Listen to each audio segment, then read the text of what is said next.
बिस्मिल्लाहिर्रहमानिर्रहीम अस्सलाम वालेकुम बेटे, उम्मीद है आप सब लोग खैर आफियत से होंगे। आज हमारे पास है एक्यूमुलेटिव टेस्ट 3 और एक्यूमुलेटिव टेस्ट का मतलब है कि इससे पहले होने वाले दो क्रैश का सिलेबस। जैसे हमारे पास जो क्रैश 5 था उसका सिलेबस था एडजेक्टिव आर्टिकल, और क्रैश 6 का सिलेबस था हमारे पास एडवर्ब और कंजंक्शन। तो आज हमारे पास ये चारों टॉपिक जो हैं वो अंडर डिस्कशन रहेंगे। तो हमारे पास हम स्टार्ट करते हैं क्वेश्चन 141 से, और 141 है ऑन द होल। अब ये जो वर्ड लिखा हुआ है ना आपके पास ऑन द होल, होल के वर्ड को देखिएगा। देखें, होल को हम सेंटेंस में चार तरह से देखेंगे। आप होल के वर्ड को, पहला एक्सप्रेशन आपके पास आएगा ऑन द होल। अब यहां पर आपने दो चीजों को गौर से देखना है, एक तो इसके मीनिंग को देखना है और दूसरा साथ में आर्टिकल को देखना है। जैसे यहां पर ऑन द होल आएगा, एज आ होल आएगा, यहां पर डेफिनेट आर्टिकल की बजाय इनडेफिनेट आर्टिकल आएगा। और द होल आप पढ़कर आते हैं या पढ़कर आए हैं कि जब भी हम होल के बाद कोई नाउन लिखेंगे ना, जब भी हम होल के बाद कोई नाउन लिखेंगे तो इसका मतलब है होल एडजेक्टिव के तौर पर काम कर रहा होता है, फंक्शन कर रहा होता है। और हमें होल से पहले फिर क्या लिखना होता है, डेफिनेट आर्टिकल लिखना होता है। इसलिए जब आप द होल लिखेंगे, आप होल लिखेंगे तो आपको उससे पहले डेफिनेट आर्टिकल लिखना होगा। ऑन द होल का मतलब होता है जर्नली, आम तौर पर। और एज अ होल का मतलब होता है कलेक्टिवली, मतलब कलेक्टिवली मतलब मजमुई तौर पर। ठीक है, जर्नली को हम क्या बोलते हैं, आम तौर पर। और उसके बाद कलेक्टिवली को हम क्या बोलते हैं, मजमुई तौर पर, कलेक्टिवली। द होल का मतलब होता है मुकम्मल। और होली याद रखिएगा, ये जो होली है ये हमारे पास आएगा एज एन एडवर्ब। और एडवर्ब के तौर पर जब हम होल को यूज करेंगे तो हम कंप्लीटली के लिए कौन सा वर्ड यूज करते हैं बेटे, होली का वर्ड यूज करते हैं। तो ये याद रखिएगा, ये चार तरह से होल का वर्ड आपके सेंटेंस में आएगा। बहरहाल यहाँ पर ऑन द होल में हमारे पास कोई मिस्टेक नहीं है, कोई एरर नहीं है, लेकिन चूंकि होल का वर्ड इंपॉर्टेंट है तो मैंने इसलिए उसके चारों वेरिएंट्स आपको बता दिए। तो आगे कहता है these results are more reliable. अब जब देन लिखा हुआ होता है तो डेफिनेटली हमने कंपैरेटिव डिग्री डिग्री लिखनी होती है। अब देन के लिए हमने मोर रिलायबल लिखा हुआ है, कोई प्रॉब्लम नहीं है। और चूंकि प्लूरल की बात चल रही है इसलिए हमने डैट की जगह पर क्या लिखा हुआ है, सेंटेंस में दोज लिखा हुआ है। यहां पर भी हमारे पास इस ऑप्शन में भी कोई प्रॉब्लम नहीं है। इसका मतलब हमारे अल्फा बीटा चार्ली में कोई इशू नहीं है। आगे चलेंगे, previous investigations due to the vast increased. अब ये जो इंक्रीज्ड का वर्ड है ये हमारे पास क्या है, वर्बल हमारे पास क्या है, वर्बल एडजेक्टिव। वर्बल एडजेक्टिव का मतलब क्या है कि ये एडजेक्टिव हमारे पास किससे बनता है, वर्ब से, थर्ड फॉर्म एडजेक्टिव है। तो जब आप दो एडजेक्टिव को इकट्ठा लिखेंगे या एक एडजेक्टिव को मॉडिफाई करने के लिए हम दूसरा भी एडजेक्टिव नहीं लिखते हैं, बल्कि हमें दूसरे को बेटे क्या बनाना होगा, एडवर्ब बनाना होगा। तो यहां पर हम वास्ट इंक्रीज नहीं लिखेंगे, बल्कि इस वास्ट को हमें रिप्लेस करना होगा किसके साथ, वास्टली इंक्रीज्ड के साथ। अब आप बात समझ गए होंगे कि जब हम एडवर्ब की बात करते हैं तो एडवर्ब मॉडिफाई करता है तीन चीजों को। हम पहले भी बड़ी दफा ये बात कर कर आए हैं। एडवर्ब मॉडिफाई करता है वर्ब को, एडवर्ब मॉडिफाई करता है अनदर एडवर्ब को, और एडवर्ब मॉडिफाई करता है एडजेक्टिव को। जब आप एडजेक्टिव को मॉडिफाई करना चाहेंगे तो एडजेक्टिव को आपने मॉडिफाई बेटे करना है एडवर्ब के साथ। इसी वजह से हम वास्ट इंक्रीज नहीं लिखेंगे, बल्कि हम क्या लिखेंगे, वास्टली इंक्रीज्ड। ये फिर वही बात है, मैं बार बार एग्जांपल देता हूं, ये बिल्कुल इसी तरह ही है। जैसे हम एक्सट्रीम हॉट नहीं लिखेंगे, बल्कि हमें क्या लिखना होगा, एक्सट्रीमली हॉट। एडजेक्टिव के लिए एडवर्ब लिखना है, एडजेक्टिव के लिए एडजेक्टिव नहीं लिखना है। तो यहां पर हमारे पास करेक्ट ऑप्शन कौन सा चलेगा, डेल्टा। वास्ट को हम रिप्लेस करेंगे बेटे किसके साथ, वास्टली के साथ। उसके बाद है हमारे पास question 142, and for any of these suspects, these suspects चूंकि हमारे पास देखें प्लूरल लिखा हुआ है उसके लिए दीज लिखा हुआ है, इसमें हमारे पास कोई भी एरर नहीं है, अल्फा ऑप्शन में बिल्कुल ठीक है। To have done it one had to posit a very unlike set. अब देखें ये जो सेट का वर्ड है ना, सेट हमारे पास क्या है, नाउन। और नाउन के लिए हम क्या लिखते हैं, नाउन के लिए हम लिखते हैं एडजेक्टिव। अब नाउन को मॉडिफाई करने के लिए आप कोई दूसरा नाउन तो नहीं लिखेंगे, आप क्या लिखेंगे, एडजेक्टिव लिखेंगे। अब यहां पर हमारे पास वर्ड लिखा हुआ है अनलाइक सेट। अब ये है कि हमें एडजेक्टिव को मॉडिफाई कर, नाउन को मॉडिफाई करने के लिए चूंकि एडजेक्टिव चाहिए, तो याद रखिएगा ये अनलाइक एडजेक्टिव नहीं है। अनलाइक को जब आपने एडजेक्टिव बनाना होगा तो आपने इसको क्या बनाना होगा, अनलाइकली बनाना होगा। देखें हम पढ़कर आए हैं कि हमारे पास कुछ एडजेक्टिव इस तरह के होते हैं कि जो एल वाई पे एंड होते हैं। वैसे हमने आमतौर पर क्या किया हुआ होता है, देखें हम क्या करते हैं, हम स्लो को जब एडवर्ब बनाते हैं तो हम इसका बना देते हैं स्लोली। अब हमने अपने ज़हन में ये बात रखी हुई होती है कि हम जब भी किसी एडजेक्टिव को एडवर्ब बनाएंगे तो एडजेक्टिव को एडवर्ब बनाने के लिए हमें उसके साथ एल वाई का एडिशन करना होगा। तो बजाहिर तौर पर हमने एल वाई का जो एडिशन है ये अपने जहन में बना लिया हुआ होता है कि हम जब भी एल वाई का वर्ड पढ़ेंगे तो इसका मतलब वो वर्ड क्या होगा, एडवर्ब होगा, क्योंकि हमने अपने जहन में पहचान बना ली उसकी कि एल वाई का एडिशन किया ही तब जाता है जब एडजेक्टिव को एडवर्ब बनाना होता है।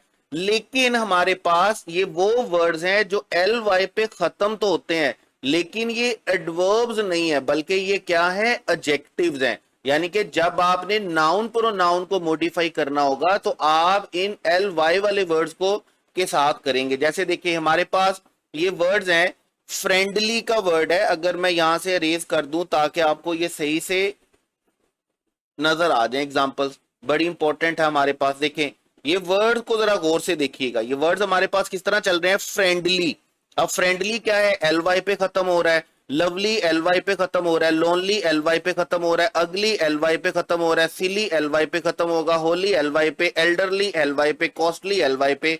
लेकिन आप देख रहे होंगे कि ये सारे के सारे क्या कर रहे हैं, नाउन को मॉडिफाई कर रहे हैं। हम बोलते हैं अ फ्रेंडली पर्सन, हम बोलते हैं अ लवली डे, हम बोलते हैं ही फेल्ट लोनली। फेल्ट चूंकि वर्ब ऑफ सेंस है और इसके बाद हमें एडवर्ब चाहिए, एडजेक्टिव चाहिए होता है एडवर्ब की जगह पे, तो हम क्या लिखेंगे, ही फेल्ट लोनली। इस सेंटेंस को जरा अच्छे से देख लीजिएगा, बड़ा अच्छा सेंटेंस है। इट वाज एन अगली बिल्डिंग, अब अगली बिल्डिंग को मॉडिफाई करने के लिए यूज हुआ है। सिली मिस्टेक, मिस्टेक को मॉडिफाई करने के लिए यूज हुआ है। प्लेस के लिए हम होली लिख रहे हैं, वुमेन के लिए हम एल्डरली लिख रहे हैं, कॉस्टली, एरर के लिए हम क्या लिख रहे हैं, कॉस्टली लिख रहे हैं। तो ये वो सारे वर्ड हैं जो एल वाई पे एंड हो रहे हैं, लेकिन ये एडवर्ब्स नहीं है बल्कि क्या है, एडजेक्टिव्स हैं। जब भी आपने, जैसे अब बार बार जब इस रूल को बोला जाता है ना, तो एक वर्ड याद रखिएगा जो बार बार रिपीट होता है और खास तौर पर एफएससी में आप पढ़ते हैं, और वो कौन सा वर्ड आपके पास, माइजरली का वर्ड है। एल वाई पे खत्म जरूर होगा लेकिन ये एडवर्ब नहीं है बल्कि क्या है, एडजेक्टिव है। जैसे हमारे पास होता है ना, मैंने आपको पहले भी बताया था कि याद रखिएगा, दो रूल्स याद रखें कि किसी भी एडजेक्टिव के साथ जब आप एल वाई लगाएंगे ना, तो एडजेक्टिव के साथ एल वाई लगाने से वो क्या बनेगा, एडवर्ब बनेगा। जैसे हम स्लो को क्या बनाएंगे, स्लोली, हम क्विक को क्या बनाएंगे, क्विकली, हम इंटेलिजेंट को क्या बनाएंगे, इंटेलिजेंटली, और नेस्ट को क्या बनाएंगे, ऑनेस्टली। लेकिन किसी भी नाउन के साथ जब आप एल वाई लिखेंगे तो आपने याद रखना है, जब नाउन के साथ एल वाई का एडिशन किया जाता है तो वो क्या बनता है, आपके पास एडजेक्टिव बनता है। जैसे आप यहां पर जितने भी वर्ड देख रहे होंगे वो सारे नाउन के साथ एल वाई का एडिशन करके यूज किए हुए हैं। जैसे हमने फ्रेंड को, फ्रेंड क्या है, नाउन एल वाई लगाएंगे एडजेक्टिव बन जाएगा। लव क्या है, नाउन एल वाई लगाएंगे एडजेक्टिव बन जाएगा। उसके बाद हमारे पास एल्डर क्या है, नाउन, और एल्डरली क्या बन जाएगा, एडजेक्टिव बन जाएगा। अब जब भी आप किसी नाउन के साथ एल वाई का, जैसे ब्रदर के साथ एल वाई का एडिशन करेंगे, फादर के साथ एल वाई का एडिशन करेंगे, मदर के साथ, टाइम के साथ, ऑर्डर के साथ, वुमेन के साथ, मैन के साथ, तो जब आप एल वाई का एडिशन करेंगे तो ये एडवर्ब्स नहीं बनेंगे बल्कि क्या बनेंगे, एडजेक्टिव बनेंगे। नाउन को और प्रोनाउन को मॉडिफाई करने के लिए हमें क्या चाहिए होता है, एडजेक्टिव चाहिए होता है। और याद रखिएगा अनलाइक, लाइक एडजेक्टिव नहीं होता, इनका एडजेक्टिव हमारे पास क्या होगा, अनलाइकली या लाइकली। तो यहां पर हमारे पास करेक्ट ऑप्शन होगा डेल्टा। डेल्टा में हम अनलाइक को रिप्लेस करेंगे बेटे किसके साथ, अनलाइकली के साथ। तो ये सारे वर्ड को याद रखिएगा जो एल वाई पे एंड तो होते हैं लेकिन ये एडवर्ब्स नहीं है बल्कि ये क्या है बेटे, हमारे पास एडजेक्टिव्स हैं। और एडजेक्टिव आपने याद रखना है किसको मॉडिफाई करने के लिए यूज किए जाते हैं, नाउन को मॉडिफाई करने के लिए और प्रोनाउन को मॉडिफाई करने के लिए। उसके बाद हम चलेंगे क्वेश्चन 143 पे। Wahab did not know rather he should take psychology. और अब देखें ये जो वर्ड लिखा हुआ है ना हमारे पास रादर, इसके लिए याद रखिएगा जो पेयर हमारे पास बनता है ना, हम रादर के साथ जिस वर्ड का पेयर बनाते हैं वो क्या होता है हमारे पास, देन का। रादर देन होता है। जब ऑप्शन की बात हो रही होती है ना, और की बात हो रही होती है, तो याद रखिएगा फिर हम रादर का वर्ड यूज नहीं करते, फिर हम कौन सा वर्ड यूज करेंगे, या तो वेदर का वर्ड यूज करेंगे या कौन सा वर्ड यूज करेंगे, आइदर। क्योंकि आप जानते हैं आइदर के साथ और आता है, वेदर के साथ और आता है, जबकि रादर के साथ देन आता है, रादर के साथ और नहीं आता। इस वजह से यहाँ पे हम रादर को गलत करेंगे और यहाँ पर हमारे पास करेक्ट ऑप्शन में हम बीटा में रादर को रिप्लेस करेंगे किसके साथ, वेदर के साथ। मैंने आपको लास्ट टेस्ट की डिस्कशन में कहा था कि मैं आपको नेक्स्ट टेस्ट में कोरिलेटिव कंजंक्शन के पेयर्स बता दूंगा। आप कोरिलेटिव बोल सकते हैं, आप इनको कॉम्बिनेशन बोल सकते हैं, आप इनको पेयर्स बोल सकते हैं। हर टीचर अपनी मर्जी के मुताबिक इसका नाम रखे हुए होता है। जैसे हम इसको कोरिलेटिव, वैसे ही कोरिलेटिव कंजंक्शंस हैं जो ग्रामेटिकल नेम है इनका, आप इसको कॉम्बिनेशन बोल सकते हैं, पेयर बोल सकते हैं। जैसे जहां पर भी नो सूनर आएगा, जहां पर भी नो सूनर आएगा, नो सूनर के साथ, जहां पर भी नो सूनर आएगा, नो सूनर के साथ क्या आएगा, देन। हार्डली, स्कार्सली, बेयरली के लिए के साथ क्या आएगा, व्हेन। आल्दो, दो के साथ क्या आएगा, येट। नॉट ओनली के साथ क्या आएगा, बट आल्सो। नाइदर के साथ नोर आएगा, आइदर के साथ और आएगा, वेदर के साथ और आएगा, जैसे अभी हम बात कर रहे थे।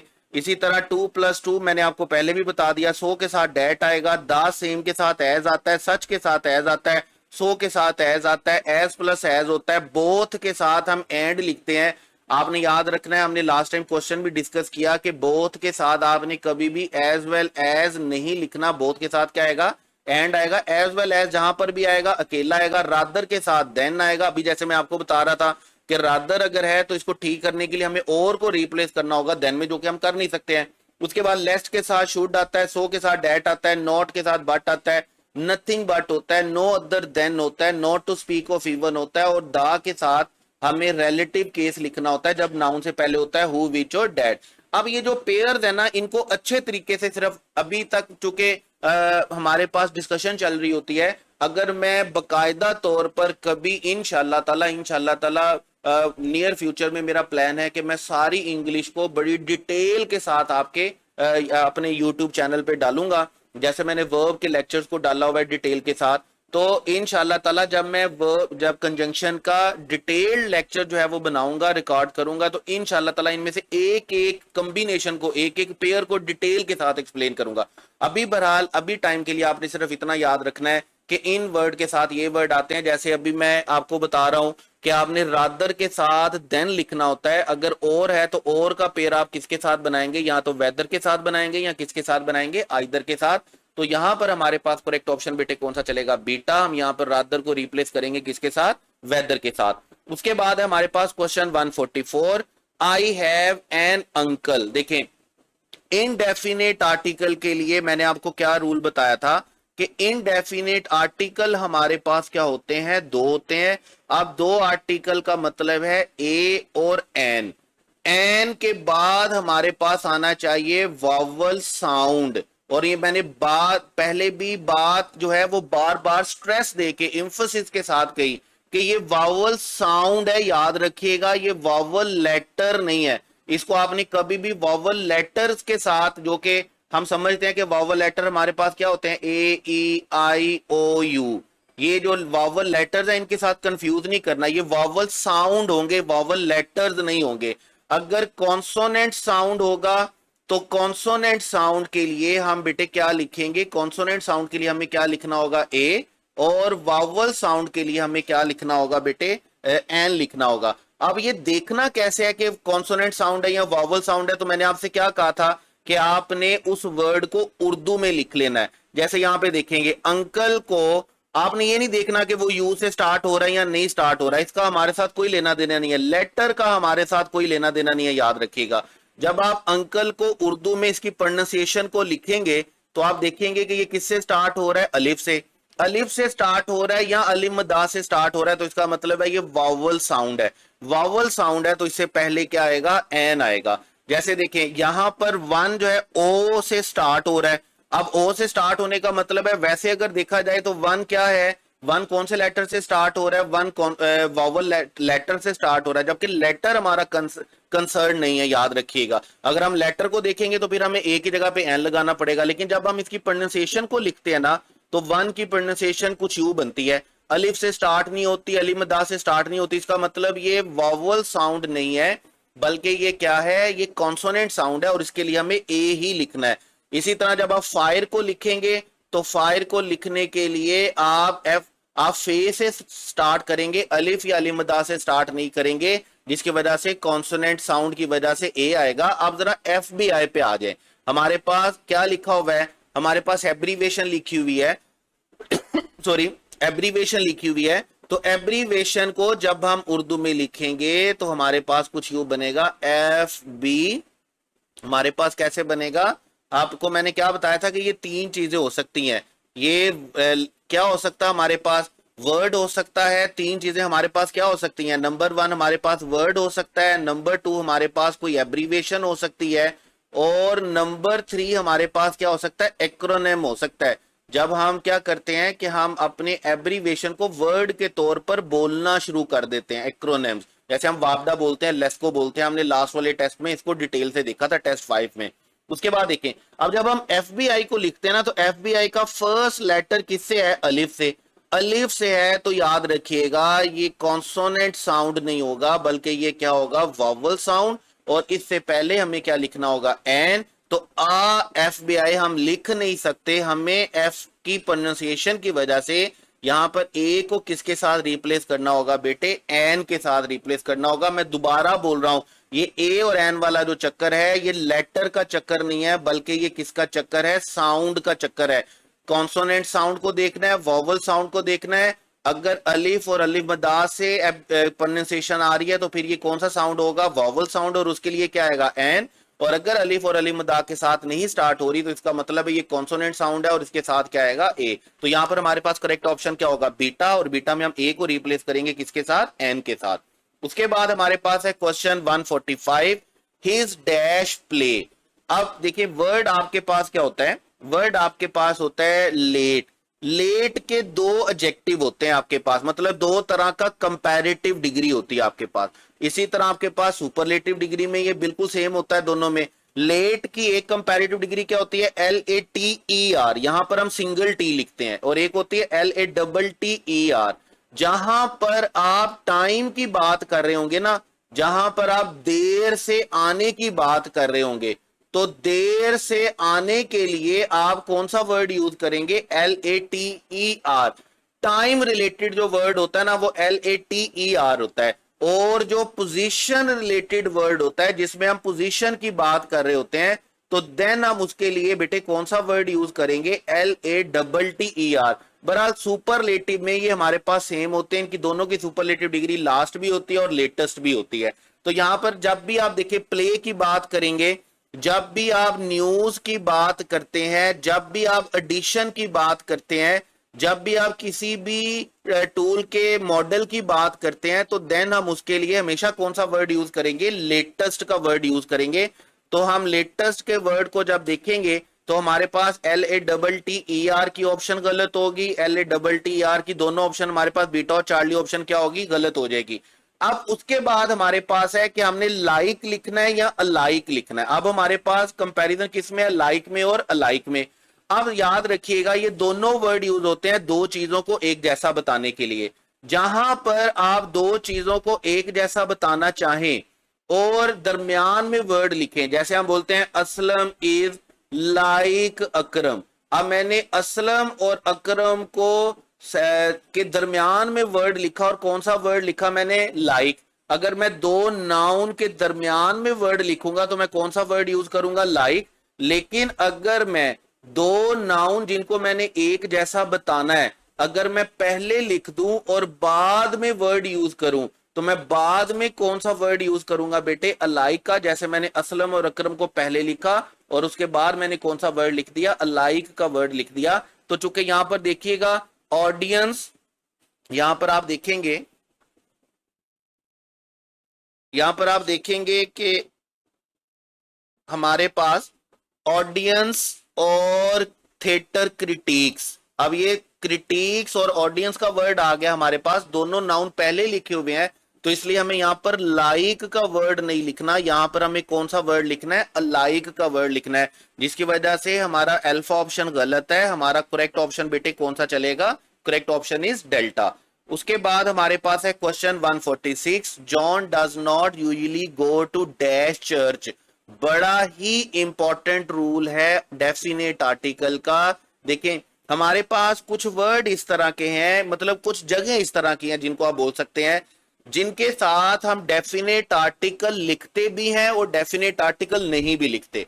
पहले वो जगह देख लें, वो कौन सी है, चर्च है, स्कूल है, यूनिवर्सिटी है, कॉलेज है, हॉस्पिटल है, प्रिजन है, जेल है, कोर्ट है, बेड है, सी है, पार्लियामेंट है, कांग्रेस है, मतलब पब्लिक प्लेसेस हैं। आप इसको इनको कुछ यूं ले सकते हैं। ये वो प्लेसेस हैं जिनको अगर आप इनके प्राइमरी पर्पस के लिए यूज कर रहे होंगे सेंटेंस में, जब आप इनको प्राइमरी पर्पस के तौर पर सेंटेंस में यूज कर रहे होंगे ना, तो आप याद रखिएगा आपने इनके साथ आर्टिकल यूज नहीं करना। जैसे देखें चर्च का मतलब चर्च होता है किसके लिए, इबादत के लिए, स्कूल होता है पढ़ने के लिए, यूनिवर्सिटी होती है पढ़ने के लिए, कॉलेज होता है पढ़ने के लिए, हॉस्पिटल होता है इलाज करवाने के लिए, प्रिजन जेल होता है कैद करने के लिए, सजा देने के लिए। अब जब आप इनको इनके प्राइमरी पर्पस के तौर पर यूज कर रहे होंगे ना, तो देन आपने इनके साथ कोई डेफिनेट आर्टिकल यूज नहीं करना। लेकिन जब आप इनको एक बिल्डिंग के तौर पर, एक जर्नल ऑब्जेक्ट के तौर पर ट्रीट कर रहे होंगे, तो देन आप याद रखेंगे आप इनको किसके तौर इनको हमेशा किसके साथ लिखेंगे, डेफिनेट आर्टिकल के साथ लिखेंगे।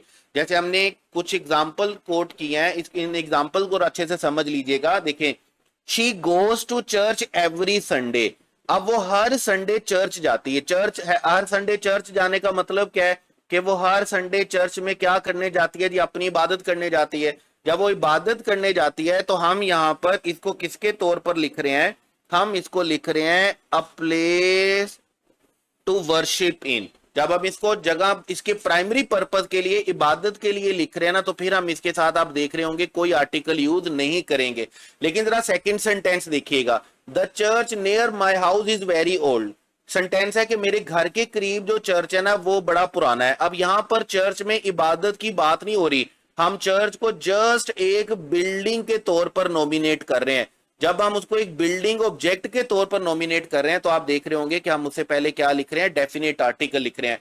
जैसे यहां पे देखिएगा, he was sent to jail for robbery. उसको रॉबरी करने की जुर्म में कि कहां पर भेज दिया गया, जेल भेज दिया गया। अब ये जेल का प्राइमरी पर्पस है कि सजा पूरा करने के लिए जेल या प्रिजन जाना पड़ता है। अब यहां पर हम इसके साथ कोई आर्टिकल नहीं लिखेंगे। The jail is over crowded these days, कहता है जेल जो है वो आजकल भरी हुई है। अब यहाँ पे सजा की बात ही नहीं हो रही, सजा जजा की बात ही नहीं हो रही, यहाँ पे कोई सेंटेंस की बात नहीं हो रही, कोई जुर्म की बात नहीं हो रही, बस एक बिल्डिंग के तौर पर एक जनरल बात की जा रही है कि जेल भरी हुई है।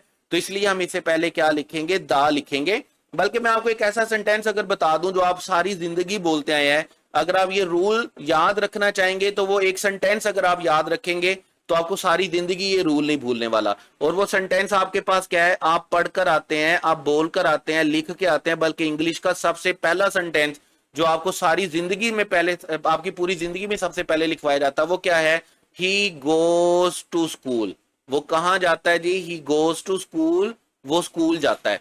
अब वो लिखा हुआ होता है he goes to school daily, तो वो जब डेली स्कूल जाता है तो इसका मतलब वो पढ़ने के लिए जाता है। तो यहाँ पर स्कूल को किसके लिए लिखा हुआ है, स्कूल को एक ऐसी जगह के तौर पर बताया गया है जो एजुकेशन हासिल करने के लिए है। तो इसका मतलब हमने उससे पहले कोई आर्टिकल यूज नहीं किया हुआ। जब आप इसको प्राइमरी पर्पस के तौर पर यूज करेंगे तो आपने इनके साथ आर्टिकल यूज नहीं करना। अब जैसे देखें, he is in bed because he is sick, वो बीमार है इसलिए वो बेड में वो बेड में लेटा हुआ है। अब लेटने के लिए बेड ही होता है, डेफिनेटली उसको ऑब्जेक्ट के तौर पर यूज करेंगे। लेकिन सेकंड सेंटेंस देखिएगा, the bed in this hotel is very comfortable, कहता है जो बेड यहाँ पर इस होटल में है वो बड़ा ही कंफर्टेबल है। अब यहाँ पर सोने की, आराम करने की, लेटने की बात नहीं हो रही, यहाँ पर बेड को सिर्फ किसके तौर पर इंट्रोड्यूस करवाया गया है, सिर्फ एक ऑब्जेक्ट के तौर पर इंट्रोड्यूस करवाया गया है, जिसकी वजह से हम इसके साथ क्या यूज करेंगे, डेफिनेट आर्टिकल यूज करेंगे। अब ये जो फोर्थ और फिफ्थ आपके पास एग्जाम्पल है, इसको आपने खुद देखना है, खुद समझना है। जो बात समझ में नहीं आएगी वो मुझे बता देनी है, बल्कि इसकी एक्सप्लेनेशन आपने कमेंट में लाजमी तौर पर बतानी है, और मुझे पता चल जाए कि आपको ये बात समझ में आ गई है। तो यहाँ पे जब हम बात करेंगे कि John does not usually go to dash church on dash Sundays, अब संडेज की चूंकि बात है तो हम संडेज के लिए डेफिनेट आर्टिकल तो यूज नहीं करेंगे, लेकिन चर्च के लिए हमें डेफिनेट आर्टिकल यूज करना पड़ेगा। तो हमारे पास करेक्ट ऑप्शन बेटे कौन सा चलेगा? हमारे पास करेक्ट ऑप्शन चलेगा चार्ली, द, और द के साथ क्या आएगा? No article. उसके बाद हमारे पास है question 147, every child was given an apple for lunch. अब देखें, ये जो हमारे पास लंच का वर्ड है, हमारे पास वर्ड होता है डिनर, हमारे पास वर्ड होता है ब्रेकफास्ट। ये याद रखिएगा, आप इनके साथ डेफिनेट आर्टिकल यूज नहीं करते। The lunch, the dinner, the breakfast नहीं होगा। लेकिन स्पेसिफिकेशन का रूल याद रखिएगा, जब भी आप इन तीनों को किसी मौके पर स्पेसिफाई कर दें, जब भी आप इन तीनों को किसी मौके पर क्या कर दें? स्पेसिफाई कर दें, तो फिर आप इनसे पहले भी डेफिनेट आर्टिकल लिखेंगे। मतलब ये रूल ना बना लीजिएगा कि सर ने बता दिया कि लंच, डिनर और ब्रेकफास्ट से पहले कभी भी डेफिनेट आर्टिकल नहीं आना। स्पेसिफाई करेंगे तो डेफिनेट आर्टिकल आएगा। मतलब अगर मैं सेंटेंस लिखता हूं, dash lunch we had, dash lunch we had yesterday was delicious, blah blah के जो सेंटेंस लिख लें। अब देखिए यहां पर चूंकि मैं स्पेसिफिक लंच की बात कर रहा हूं, तो इसलिए मैं सेंटेंस किससे स्टार्ट करूंगा? मैं करूंगा the lunch we had yesterday. अब यहां पर आपने याद रखना है, यहां पर चूंकि लंच की बात हो रही है, स्पेसिफाई नहीं किया जा रहा है। Every child was given an apple for lunch, हर एक बच्चे को लंच के लिए एक एप्पल दिया जाता है, सेब दिया जाता है। तो यहां पर हमें कोई आर्टिकल लिखने की जरूरत नहीं है। तो हमारा करेक्ट ऑप्शन बेटे कौन सा चलेगा? डेल्टा। नेक्स्ट क्वेश्चन है बेटे हमारे पास 148, hundreds of thousands of old people live in solitude. अब सॉलिट्यूड एक नाउन है जिसके साथ हमें बिल्कुल भी डेफिनेट आर्टिकल यूज करने की जरूरत नहीं है। इसका मतलब हमारा चार्ली और डेल्टा ऑप्शन क्या है? गलत। उसके बाद थ्रू आउट कंट्री, और चूंकि हम स्पेसिफिक कंट्री की बात कर रहे हैं, पूरी दुनिया की किसी भी कंट्री की बात नहीं कर रहे, हम स्पेसिफिक कंट्री की बात कर रहे हैं, तो इसका मतलब हमें कंट्री से पहले डेफिनेट आर्टिकल लिखना है। तो यहां पर जो हमारा करेक्ट ऑप्शन चलेगा, हमारा करेक्ट ऑप्शन बेटे चलेगा बीटा, जिसमें हम सोलिट्यूड के साथ डेफिनेट आर्टिकल यूज नहीं करेंगे, जबकि कंट्री से पहले हमें डेफिनेट आर्टिकल यूज करना होगा। इसका मतलब हमारा करेक्ट ऑप्शन बेटे क्या होगा? बीटा। उसके बाद है हमारे पास क्वेश्चन 149, 149 में है dash freedom and dash independence are very valuable in dash modern life. आसान तरीन एक्सप्लेनेशन दे देता हूं, ये वो नाउन्स हैं हमारे पास सारे के सारे, जिनको आप क्या बोलेंगे, जिनको हम क्या बोलते हैं, जिनका अपना कोई फिजिकल एग्जिस्टेंस नहीं होता। ये आइडियाज होते हैं, थॉट्स होते हैं, जिनकी कोई जो फिजिकली एग्जिस्ट नहीं करते, जो हमारे माइंड में होते हैं। ठीक है, जैसे हम क्या करते हैं, हम नाउन की जब काइंड्स बना रहे होते हैं, हम जब नाउन की क्लासिफिकेशन लिख रहे होते हैं, तो हम नाउन की क्लासिफिकेशन में लिखते हैं कि हमारे पास दो तरह के नाउन होते हैं। एक वो नाउन जिनका फिजिकल एग्जिस्टेंस मौजूद होता है, जो फिजिकली एग्जिस्ट करते हैं, जिनको हम टच कर सकते हैं, जिनको हम देख सकते हैं, छू सकते हैं। और एक वो होते हैं हमारे पास जिनको हम फिजिकली टच नहीं कर सकते, जिनको हम फिजिकली छू नहीं सकते। ठीक है, और एक और बात याद रखिएगा कि कंक्रीट को कभी भी आपने कंफ्यूज नहीं करना होता किसके साथ? मटेरियल के साथ।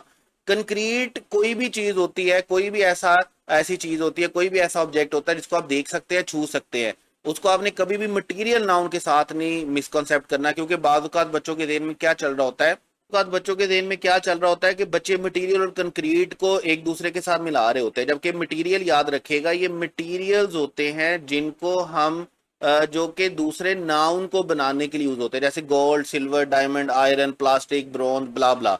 लेकिन वो नाउन जिनका कोई फिजिकल एग्जिस्टेंस नहीं होता बेटे, हम उनको क्या बोलते हैं? एब्स्ट्रैक्ट नाउन्स बोलते हैं, जो सिर्फ आइडियाज होते हैं, फीलिंग्स होती हैं, थॉट्स होती हैं।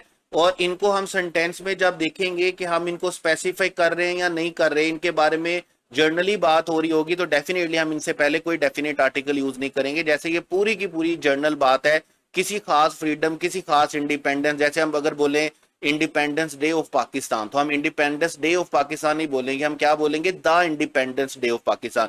यहां पर हम फ्रीडम से पहले आर्टिकल नहीं लिखेंगे, इंडिपेंडेंस से पहले आर्टिकल नहीं लिखेंगे, मॉडर्न लाइफ से पहले आर्टिकल नहीं लिखेंगे, हम तीनों से पहले, तीनों एब्स्ट्रैक्ट नाउन से पहले हमें यहां पर आर्टिकल लिखने की जरूरत नहीं है। तो हमारा करेक्ट ऑप्शन बेटे कौन सा चलेगा, करेक्ट ऑप्शन इज अल्फा। उसके बाद है हमारे पास क्वेश्चन 150 डैश थर्ड ऑफ। अब ये याद रखिएगा, जब आप, वैसे तो हम बोलते हैं ना 1/3 ऑफ, 2/3 ऑफ, 3/3 ऑफ, लेकिन अगर अगर ऐसा नहीं लिखा हुआ हो 1/3 ऑफ या 2/3 ऑफ, तो फिर आपने याद रखना है, आपने इसको इनडेफिनेट आर्टिकल के साथ लिखना होता है। आप इसे कभी भी द थर्ड ऑफ नहीं लिखेंगे, आप इसे क्या लिखेंगे, आ थर्ड ऑफ। तो इसका मतलब हमारे डेफिनेट आर्टिकल के साथ हमारा चार्ली और डेल्टा ऑप्शन क्या होगा, गलत। अब उसके बाद आप देखिएगा नीदरलैंड, नीदरलैंड्स उन कंट्री नेम्स में से है जिनको किस फॉर्म में लिखा हुआ होता है, प्लूरल फॉर्म में। तो हमने क्या कहा था कि जो कंट्री नेम प्लूरल फॉर्म में लिखे जाएंगे, हम प्लूरल फॉर्म में उनसे पहले क्या लिखेंगे, डेफिनेट आर्टिकल लिखेंगे। जैसे हम फिलिपाइन से पहले लिखेंगे, वेस्ट इंडीज से पहले लिखेंगे, इसी तरह हम नीदरलैंड से पहले भी बेटे क्या लिखेंगे, द। इसका मतलब हमारा करेक्ट ऑप्शन कौन सा चलेगा, अल्फा। और अल्फा के साथ हम थर्ड से पहले इंडेफिनेट आर्टिकल लिखेंगे और नीदरलैंड से पहले हमें क्या लिखना होगा, द लिखना होगा। उसके बाद हमारे पास है 151 डैश फ्यूम्स ऑफ। जब दो नाउन्स के दरमियान ऑफ आ जाए ना, तो फिर याद रखिएगा, जब दो नाउन्स के दरमियान ऑफ आ जाए तो याद रखना है आपने पहले वाले नाउन के साथ क्या लिखना होता है, definite article. The fumes of cars and factories are the primary reason. हम चूंकि स्पेसिफिक रीजंस की बात कर रहे हैं, इसलिए हम इसको किसके साथ लिखेंगे, डेफिनेट आर्टिकल के साथ। फॉर डैश एयर पोल्यूशन, और एयर पोल्यूशन हमारे पास क्या है, अगेन एयर पोल्यूशन हमारे पास क्या है, एब्स्ट्रैक्ट नाउन। और एब्स्ट्रैक्ट नाउन को यहां पर जर्नली लिखा हुआ है, स्पेसिफाई नहीं किया गया। अगर स्पेसिफाई किया गया होता तो फिर हम इससे पहले डेफिनेट आर्टिकल लिखते। जैसे अगर ये लिखा हुआ होता एयर पोल्यूशन ऑफ लाहौर, तो फिर हम एयर पोल्यूशन ऑफ लाहौर ना लिखते, फिर हम क्या लिखते, the air pollution of Lahore. फिर हम इसको चूंकि स्पेसिफाई कर रहे होते, फिर हम इससे पहले द जरूर लिखते। बहरहाल यहां पर हमें द लिखने की जरूरत नहीं है। तो हमारे पास करेक्ट ऑप्शन बेटे कौन सा चलेगा, करेक्ट ऑप्शन इज डेल्टा। उसके बाद हमारे पास क्वेश्चन है 152 अ लिटल डैश प्लीज। अब ये जो अ लिटल और प्लीज लिखने का मतलब क्या है कि कोई बंदा आपसे बात कर रहा है, कोई बंदा आपको बात बता रहा है और आप उसको कहना चाह रहे हैं, आपको उसकी आवाज सुनाई नहीं दे रही, तो आप उसको कहना चाह रहे हैं कि यार थोड़ा इससे ऊंचा बोलिएगा। जब आप बोलेंगे ना थोड़ा इससे या थोड़ा ऊंचा बोलना, तो जब आप बोलेंगे ना थोड़ा ऊंचा बोलना, तो इसका मतलब आप अलाउड, लाउड या लाउडेस्ट का वर्ड यूज नहीं करेंगे। आप कौन सा वर्ड यूज करेंगे, लाउडर का। आपको कंपैरेटिव डिग्री यूज करनी होगी, याद रखिएगा। जब भी आप, ये वो सेंटेंसेस है, जब मैंने आपको बताया था ये वो सेंटेंसेस हैं जिनमें देन यूज नहीं किया गया होता। हम एक सिचुएशन की बात कर रहे होते हैं दूसरी सिचुएशन के साथ, दूसरी सिचुएशन के रेफरेंस में। तो ऐसी सूरत में आपने याद रखना है, आप क्या करेंगे, आप कंपैरेटिव डिग्री यूज करेंगे। ठीक है, तो यहां पर आपके पास क्या आएगा, यहां पर आपके पास a little louder please. Correct option आपके पास बेटे क्या होगा, चार्ली। उसके बाद है क्वेश्चन 153 ही वाज इलेक्टेड। हमने वर्ब्स पढ़े इससे पहले भी, ये दो क्वेश्चन हम इससे पहले भी करके आए टेस्ट 6 में। हमारे पास क्या था कि एक वर्ड्स ऐसे हैं जिनके साथ हमने एज का वर्ड यूज नहीं करना। और इन वर्ड्स में कौन कौन से वर्ब शामिल है, नेम है, इलेक्ट है, थिंक है, कंसीडर, कॉल, अपॉइंट, मेक और चूज। इनके साथ दिखने में, पढ़ने में, सुनने में ऐसा लगेगा कि एज आना चाहिए। Named as, elected as, think as, consider as, call as, appoint as. लेकिन आपने याद रखना है आपने इनके साथ एज का वर्ड यूज नहीं करना। और फिर वो वर्ब्स हैं जिनके साथ हमने एज का वर्ड यूज करना है। ये कौन से हैं, रिगार्ड है, डिस्क्राइब है, डिफाइन है, ट्रीट है, व्यू है और नो है। अब यहां पर आप देखेंगे ही वाज इलेक्टेड। अब हम देखेंगे इलेक्टेड किस में है, इलेक्टेड उस लिस्ट में शामिल है जिसके साथ हमने एज का वर्ड यूज नहीं करना। इसका मतलब जिन दो ऑप्शन में एज का वर्ड यूज किया गया है वो दोनों ऑप्शन हमारे पास क्या होंगी, गलत। और हमारे पास आगे सेंटेंस चलेगा ही was elected governor of state of California. मैंने अभी आपको क्या बताया कि जहां पर भी दो नाउन्स के दरमियान ऑफ आ जाए तो हमने फर्स्ट वाले नाउन से पहले क्या लिखना होता है, डेफिनेट आर्टिकल लिखना होता है। जब आप डेफिनेट आर्टिकल लिखेंगे तो इसका मतलब आप उसको क्या कर रहे हैं, स्पेसिफाई कर रहे हैं। जैसे यहाँ पे स्टेट और कैलिफोर्निया के दरमियान क्या लिखा हुआ है, ऑफ, तो हमें स्टेट से पहले क्या लिखना है, दा। तो करेक्ट ऑप्शन हमारे पास बेटे कौन सा चलेगा, बीटा। अल्फा में स्टेट से पहले डेफिनेट आर्टिकल नहीं लिखा हुआ। उसके बाद हमारे पास है क्वेश्चन 154, आई सेल्डम हैव। अब देखिए ये जो सेल्डम का वर्ड था, ये मैंने आपको कहा था, एक वर्ड याद रखिएगा, एक टर्म याद रखिएगा जिसको हम क्या बोलते हैं, जिसको हम बोलते हैं इंडेफिनेट फ्रीक्वेंसीज। जिसको हम क्या बोलते हैं, इंडेफिनेट फ्रीक्वेंसी। और ये इंडेफिनेट फ्रीक्वेंसी कौन सी थी, हमारे पास एवर का वर्ड है, हमारे पास नेवर का वर्ड है, हमारे पास सेल्डम का वर्ड है, हमारे पास सम टाइम का वर्ड, सम टाइम्स का वर्ड है, हमारे पास ऑफन का वर्ड है, या हमारे पास ये वर्ड किस तरह के हैं जिनको हम क्या बोलते हैं, इंडेफिनिट फ्रीक्वेंसी। और मैंने आपको कहा था इनको आपने लिखना है किसके साथ, वर्ब के साथ, वर्ब से पहले। जैसे यहां पर अगर आप देखेंगे आई सेल्डम हैव, यहां पर सेल्डम का वर्ड सीन से पहले लिखा हुआ है, हैव से भी पहले लिखा हुआ है। इसका मतलब यहां पर सेल्डम का वर्ड करेक्ट नहीं है। सेल्डम का वर्ड होना चाहिए सीन के साथ। जैसे ये लिखा हुआ है किसमें, बीटा में लिखा हुआ है, या ये हमारे पास किस में लिखा हुआ है, डेल्टा में लिखा हुआ है। चार्ली में सेल्डम के वर्ड को किसके बाद लिखा हुआ है, सीन के बाद लिखा हुआ है, जो किसी सूरत भी एक्सेप्टेबल नहीं है। तो ये जो इंडेफिनेट फ्रीक्वेंसी के वर्ड हैं ये यूज होने चाहिए, याद रखिएगा, वर्ब से पहले। तो वर्ब से पहले जब आएंगे तो हम लिखेंगे I have seldom scene such brutality. जब आपने सच का वर्ड लिख दिया ना तो आपने याद रखना है सच के बाद आपको क्या लिखना होता है, सच के बाद आपको नाउन लिखना होता है, एडजेक्टिव के तौर पर ये फंक्शन कर रहा होता है। ब्रूटली नहीं लिखेंगे क्योंकि ब्रूटली हमारे पास क्या है, एडवर्ब है। तो यहां पर हमारा ब्रूटली गलत होगा। हमारे पास करेक्ट ऑप्शन बेटे कौन सा चलेगा, करेक्ट ऑप्शन इज बीटा। उसके बाद हमारे पास है question 155, after all the only thing more boring than. अब देखें, या मच बोरिंग, या वेरी बोरिंग, या टू बोरिंग। अब देखें जब देन का वर्ड लिखा हुआ है तो इसका मतलब क्या है कि हम किस में जा रहे हैं, कंपैरिजन में। मैंने आपको कहा कि एडजेक्टिव का वर्ड याद रखिएगा, एडजेक्टिव का सेंटेंस याद रखिएगा, जहां पर भी देन आ जाए तो वहां पर आपने कौन सी डिग्री लिखनी है, कंपैरेटिव डिग्री। जब आप कंपैरेटिव डिग्री लिखेंगे तो बोरिंग की कंपैरेटिव डिग्री वेरी, मच या टू नहीं होती, बल्कि हमारे पास क्या होती है, मोर बोरिंग होगी। तो करेक्ट ऑप्शन हमारे पास बेटे कौन सा चलेगा, चार्ली। देन का मतलब है कंपैरेटिव डिग्री, और जब आप कंपैरेटिव डिग्री लिख रहे हैं तो इसका मतलब आपने बोरिंग को वेरी, मच या टू के साथ इंटेंसिफाई नहीं करना, बल्कि आपने बोरिंग से पहले क्या लिखना है, मोर। करेक्ट ऑप्शन आपके पास बेटे कौन सा चलेगा, चार्ली। उसके बाद हमारे पास नेक्स्ट क्वेश्चन है क्वेश्चन 156। क्वेश्चन 156 में she is been getting up to all sorts of mischief. अब एक बात तो पहले पल्ले बांध ले, नाउन का रूल जेहन में बिठा लीजिएगा कि मिसचीफ अनकाउंटेबल नाउन होता है। मिसचीफ के साथ आपने कभी भी एस का एडिशन नहीं करना। क्या बोला मैंने कि मिसचीफ कौन सा नाउन होता है, अनकाउंटेबल नाउन। और अनकाउंटेबल नाउन का मतलब क्या है कि अनकाउंटेबल नाउन का हमने प्लूरल नहीं बनाना होता, यानी कि इसके साथ हम एस का एडिशन नहीं करेंगे, जिसकी वजह से हमारा अल्फा और चार्ली ऑप्शन क्या होगा, गलत। उसके बाद है लेट या लेटली। अब ये याद रखिएगा, मैंने आपसे कहा था कि लेट का एलवाई वर्जन होता है। मैंने आपको 4 वर्ड्स बताए थे। मैंने आपसे कहा था फास्ट है, उसके बाद हार्ड है, उसके बाद लेट है, उसके बाद हाई है। ये वो वर्ड्स हैं जिनका क्या होता है, जिनका एडजेक्टिव और एडवर्ब सेम होता है। फास्ट का एडवर्ब भी आपके पास क्या होगा, फास्ट होगा। हार्ड का एडवर्ब भी आपके पास क्या होगा, हार्ड होगा। लेट का एडवर्ब भी आपके पास क्या होगा, लेट होगा। और हाई का एडवर्ब भी आपके पास क्या होगा, हाई होगा। इनका एडवर्ब बनाने के लिए आपको इनके साथ एल वाई का एडिशन करने की जरूरत नहीं होती। लेकिन उसके साथ मैंने आपको एक और बात भी बोली थी कि याद रखिएगा कि फास्ट का तो एल वाई फॉर्म एग्जिस्ट ही नहीं करता, लेकिन हार्ड का एल वाई फॉर्म एग्जिस्ट करता है, जो कि क्या होता है, हार्डली।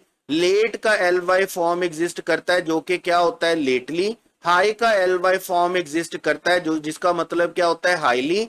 लेकिन जब आप इनके साथ एल वाई का एडिशन करते हैं तो ये एडवर्ब्स नहीं बनते, इनके मीनिंग चेंज हो जाते हैं।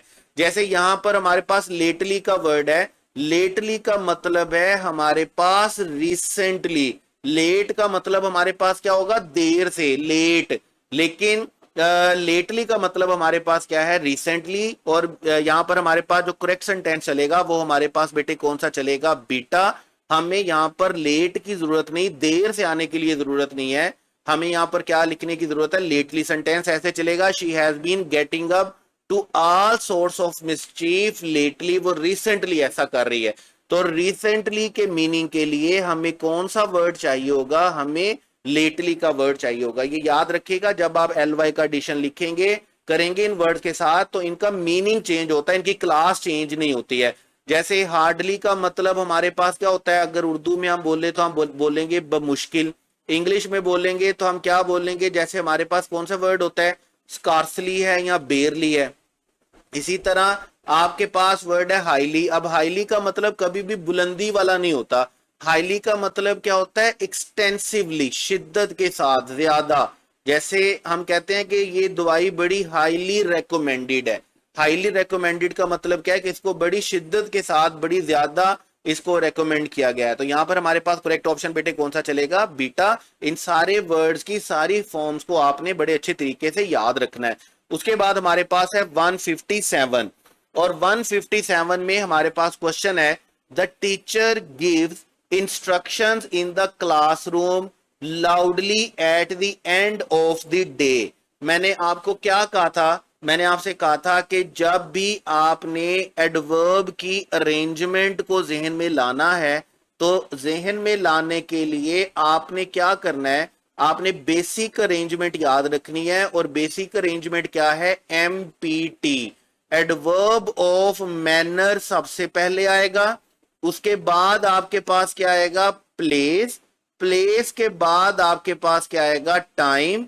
और अब देखें ये कितने एडवर्ब हो गए आपके पास तीन, तीन में सबसे पहले कौन सा आएगा मैनर, मैनर के बाद आपके पास दूसरे नंबर पर कौन सा आएगा प्लेस, और तीसरे नंबर पर आपके पास कौन सा आएगा टाइम। ये तो बेसिक अरेंजमेंट है। उसके बाद आपके पास होता है एडवर्ब ऑफ इंटेंसिटी, और इंटेंसिटी तो आप डेफिनेटली किसके साथ लिखेंगे मैनर के साथ लिखेंगे। तो इंटेंसिटी जब भी सेंटेंस में आएगा तो पहले मैनर होगा तो इंटेंसिटी आएगा। जैसे वेरी और मच का वर्ड है, टू का वर्ड है, रादर का वर्ड है, ये वर्ड जब आपके सेंटेंस में मैनर होगा तो तब आएगा। तो मैनर से पहले आपके पास क्या आएगा इंटेंसिटी, फिर आपके पास होता है एडवर्ब ऑफ रीजन, और एडवर्ब ऑफ रीजन हमेशा सेंटेंस में कहां पर आएगा लास्ट में। और एडवर्ब ऑफ एफर्मेशन और निगेशन जो कि दो वर्ड्स आपके पास होते हैं, एक वर्ड आपके पास क्या होता है यस, और एक वर्ड बेटे आपके पास क्या होता है नो। ये दो वर्ड्स आपके पास क्या होते हैं एफर्मेशन और निगेशन। तो ये 6 एडवर्ब्स की अरेंजमेंट बनती है आपके पास। बेसिक अरेंजमेंट क्या होगी मैनर प्लेस टाइम, इंटेंसिटी कहां पर आएगा मैनर से पहले, रीजन कहां पर आएगा सेंटेंस के लास्ट में, और यस और नो के वर्ड्स एफर्मेशन और निगेशन हमेशा सेंटेंस में कहां पर आएंगे स्टार्ट में। तो ये अरेंजमेंट याद रखनी है। यहां पर मैं आपको सिर्फ करेक्ट ऑप्शन बता रहा हूं, आपने अपने तौर पर मुझे बताना है लाजमी तौर पर कमेंट्स में कि सर ये जो था जैसे हमारे पास लाउडली है, एट द एंड है, इन द क्लासरूम है, ऑफ द डे है, आपने इनको किस अरेंजमेंट के साथ अपनी अरेंजमेंट के साथ इसको अरेंज किया। करेक्ट ऑप्शन बेटे हमारे पास कौन सा है चार्ली। इस अरेंजमेंट को ज़हन में रख के इस क्वेश्चन को दोबारा पढ़ना है, कुछ समझ नहीं आए तो पूछ लेना आपने। उसके बाद चलेंगे question 58। My brother road a beautiful big black Friesian horse in the parade. ये भी मैंने आपको बड़े अच्छे तरीके से क्या किया था, मैंने आपको कहा था कि आपने याद रखना है। इस रूल को हमने नाम दिया था royal order of adjective. Royal order of adjective में हमारे पास 10 तरह का एडजेक्टिव था। हमने कहा था कि हम इन 10 तरह के एडजेक्टिव की अरेंजमेंट को याद रखेंगे। मैंने आपको टेस्ट 5 में बड़ी डिटेल के साथ ये रूल बता दिया था रॉयल ऑर्डर ऑफ एडजेक्टिव को। जैसे अगर हम देखेंगे ब्यूटीफुल, तो ब्यूटीफुल हमारे पास कौन सा एडजेक्टिव है, ये है एडजेक्टिव ऑफ ओपिनियन। उसके बाद हमारे पास है बिग, बिग कौन सा है हमारे पास, एडजेक्टिव ऑफ साइज। ब्लैक है एडजेक्टिव ऑफ कलर। फ्रीजियन है एडजेक्टिव ऑफ ओरिजिन। अब ये एडजेक्टिव आपके पास दिए हुए हैं, आपने बड़े अच्छे तरीके के साथ वो जो 10 एडजेक्टिव हैं उनकी अरेंजमेंट को देखना है।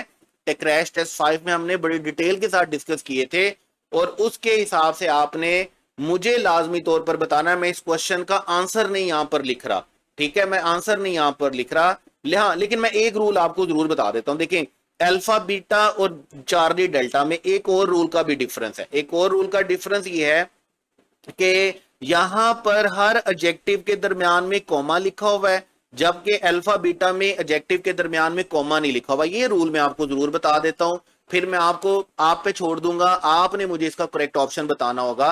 देखिए, जब भी हम एक नाउन के लिए डिफरेंट एडजेक्टिव लिखते हैं ना, जब भी आप एक नाउन के लिए डिफरेंट एडजेक्टिव लिखेंगे, डिफरेंट एडजेक्टिव लिखने का मतलब ये है कि जैसे यहां पर आप देख रहे होंगे एक एडजेक्टिव ऑफ साइज है, कलर है, ओपिनियन है, ओरिजिन है, तो कितनी तरह के एडजेक्टिव लिखे हुए हैं, 4 तरह के। जब आप डिफरेंट एडजेक्टिव लिखेंगे तो आपने याद रखना है आपने इनके दरमियान कॉमा यूज नहीं करना।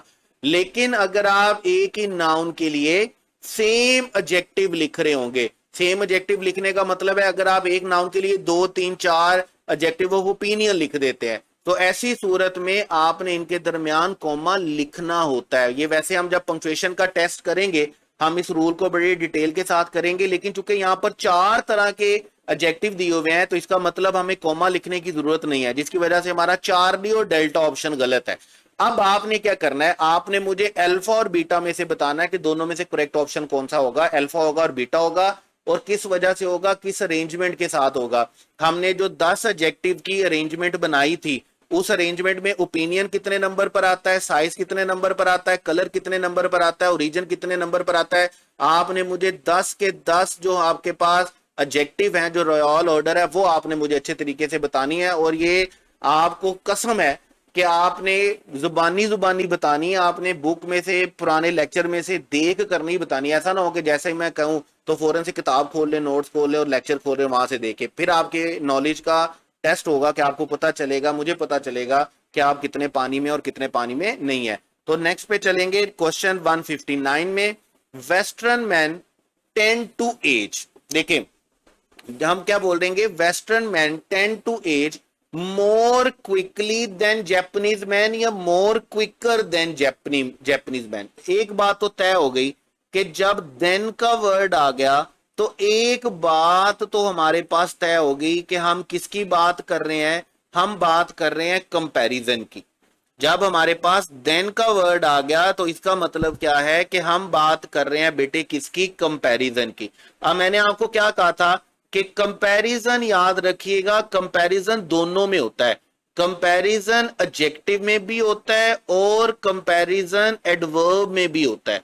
एडजेक्टिव का कंपैरिजन तब होता है जब हम नाउन प्रोनाउन को कंपेयर कर रहे होते हैं, और जब एक्शंस को कंपेयर कर रहे होंगे तो हम किसको लिखेंगे, हम एडवर्ब को लिखेंगे। जैसे यहां पर आप देखेंगे हमारे पास वर्ड है क्विक। अगर आप क्विक के वर्ड को देखेंगे तो क्विक बेसिकली क्या है, एडजेक्टिव है, और इसका कंपैरेटिव डिग्री आपके पास क्या होगी, क्विकर, और इसकी सुपरलेटिव डिग्री आपके पास क्या होगी, क्विकेस्ट। अब ये तो इनकी 3 डिग्री बन गई, लेकिन ये 3 डिग्री कौन सी बनी, ये एडजेक्टिव की 3 डिग्री बनी। जब मैं क्विक को एडवर्ब बनाता हूं तो एडवर्ब बनाने के लिए मुझे इसके साथ किसका एडिशन करना होगा, एलवाई का। तो ये क्विक एडवर्ब में क्या बन जाएगा, क्विकली। लेकिन जब मैं इसकी कंपैरेटिव डिग्री लिखूंगा तो इसकी कंपैरेटिव डिग्री मेरे पास क्या होगी, मोर क्विकली। यहां पर मैं एडवर्ब की कंपैरेटिव डिग्री बना रहा हूं। और अगर इसकी सुपरलेटिव डिग्री की बात करूंगा तो सुपरलेटिव डिग्री हमारे पास क्या होगी बेटे, मोस्ट क्विकली। अब हमने सेंटेंस में जब देन आ जाता है तो ये देखना होता है कि कंपैरिजन तो चल रहा है, लेकिन हमने ये देखना है कि ये एडजेक्टिव का कंपैरिजन है या एडवर्ब का कंपैरिजन है। अब पहली बात तो ये है कि मोर क्विकर तो कोई वर्ड ही नहीं होता, या तो क्विकर होगा या मोर क्विकली होगा, और मोर क्विक भी कोई वर्ड नहीं होता, यहां तो क्विक होगा या क्विकर होगा या मोर क्विकली होगा। अब यहां पर बात है मोर क्विकली या क्विकर। तो हम सेंटेंस देखेंगे western man tend to age dash. अच्छा फर्ज करें अगर मैं इस सेंटेंस को कुछ यूं लिखूं, मैं सिर्फ इतना लिखता हूं, मैं बोलता हूं वेस्टर्न मैन एडवर्ब और एडजेक्टिव को समझने के लिए अगर आप ये सेंटेंस को देखिएगा, western man tend to age dash. चले आप मुझे इसमें से बता दें कि यहां पर क्विक आएगा या क्विकली आएगा। तो यहां पर ही हमें बात समझ में आ जाएगी कि हमें एडवर्ब चाहिए या एडजेक्टिव चाहिए। जैसे western man tend to age quick होगा या western man tend to age quickly होगा।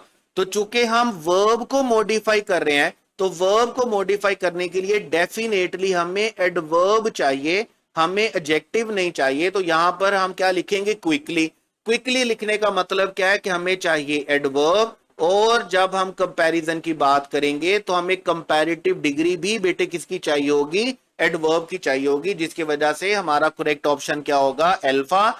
हमें क्विकर की जरूरत नहीं है, हमें कंपैरेटिव डिग्री की जरूरत है। और किसकी कंपैरेटिव डिग्री की जरूरत है, हमें एडवर्ब की कंपैरेटिव डिग्री की जरूरत है। और एडवर्ब की कंपैरेटिव डिग्री हमारे पास क्या होती है बेटे, मोर क्विकली। तो करेक्ट ऑप्शन आपके पास कौन सा चलेगा, अल्फा।